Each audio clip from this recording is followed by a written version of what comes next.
Chers amis, nous bénissons le Seigneur pour l'opportunité que nous avons encore de pouvoir partager la parole de Dieu avec vous. Ça fait beaucoup de moments on ne s'est pas vu. On a refait des rediffusions. Alors, mais nous voulons bénir le Seigneur parce que Dieu nous fait la grâce de pouvoir vous retrouver et de continuer à prêcher le seul message, le message de la grâce de Dieu. Je crois que nous l'avons dit et suffisamment dit que le message de la grâce, ce n'est pas un message parmi tant d'autres. C'est pas que les gens prêchent la prospérité et que quelqu'un d'autre prêche la guérison, le miracle. Et puis il y a d'autres qui sont des spécialistes de la grâce. Non.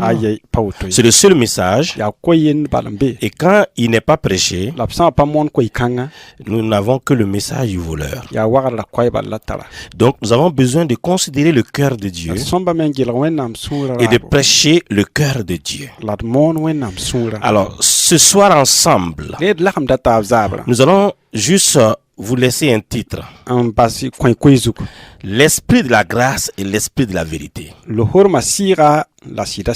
Voici le thème autour duquel nous allons lire quelques versets. L'esprit de la grâce et l'esprit de la vérité. Lisons dans Jean 1:14. Et la parole a été faite chair. Elle a habité parmi nous, pleine de grâce et de vérité. Et nous avons contemplé sa gloire.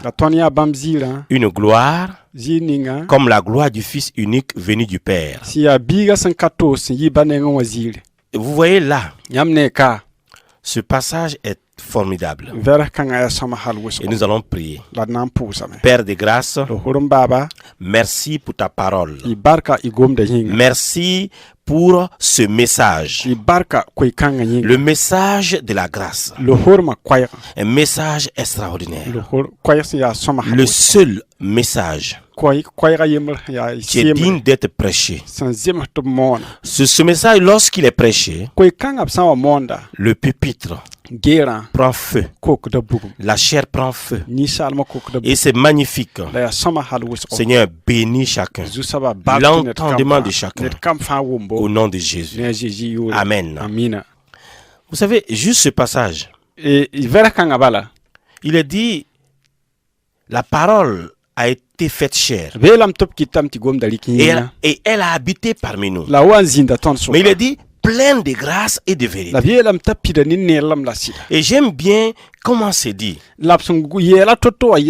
Et vous lisez Jean 1, le verset 17, et nous lisons ceci: car la loi a été donnée par Moïse. La grâce et la vérité sont venues par Jésus-Christ. Et ce que le passage, le verset 14 nous dit, que ce Jésus, il était plein de grâce et de vérité. Et le verset 17 nous dit que c'est par lui que nous avons la grâce et la vérité. Donc, sa plénitude est la grâce et la vérité. Sa plénitude, c'est la grâce et la vérité. Et il vient avec la grâce et la vérité. Et ça, c'est magnifique. Vous savez, j'aimerais vous dire quelque chose pour commencer. Je vais vous dire une chose très importante.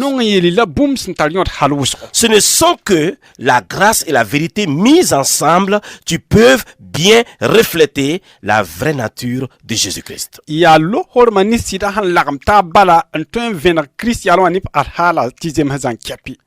aussitôt que nous les séparons, lorsque nous les séparons, nous dénaturons Christ. Parce qu'il s'agit de la grâce et de la vérité. Et quand nous les mettons ensemble, nous avons la révélation de Jésus-Christ. L'esprit de vérité et l'esprit de la grâce. Dans Jean 16, verset 13. Quand il viendra, lui, l'esprit de la vérité, il nous conduira dans toute la vérité.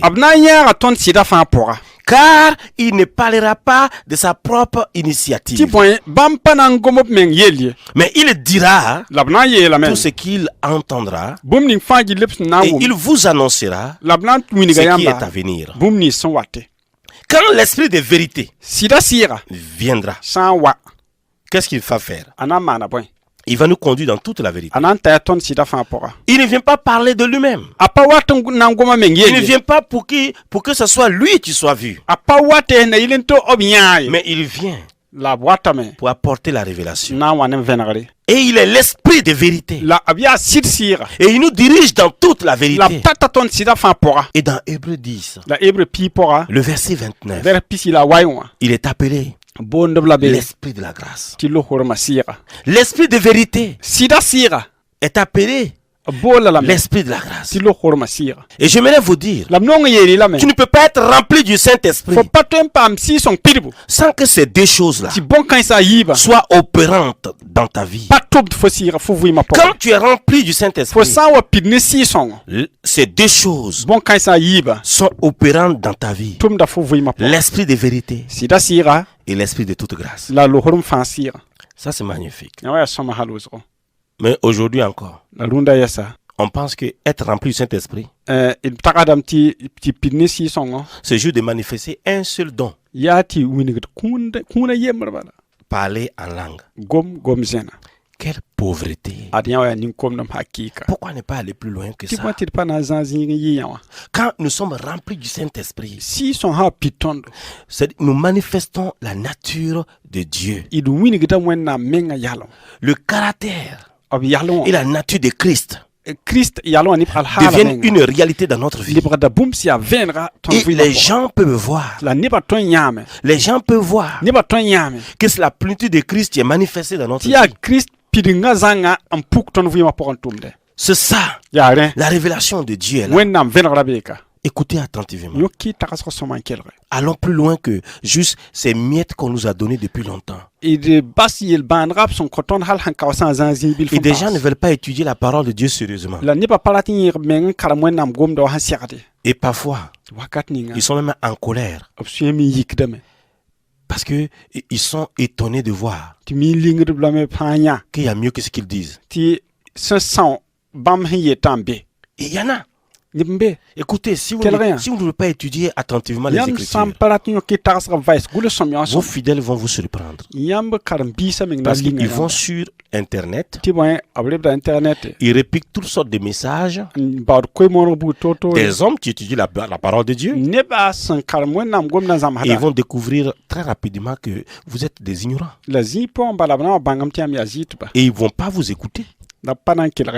Étudions la parole correctement pour donner aux gens. Au lieu de crier dans un micro pour chercher à disqualifier tout le monde. Non, on n'a pas bien disqualifié les gens autour pour être quoi. Étudions correctement les Écritures.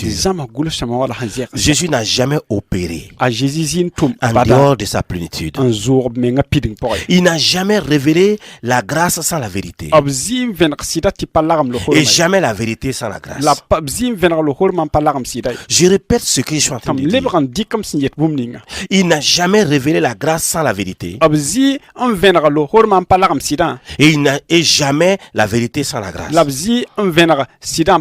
plénitude de Christ, quand elle est manifestée, elle révèle la grâce et la vérité. Vous savez, lorsqu'une personne sépare la grâce de la vérité, Jésus n'est pas manifesté. Quand vous séparez la grâce de la vérité, Jésus n'est pas manifesté.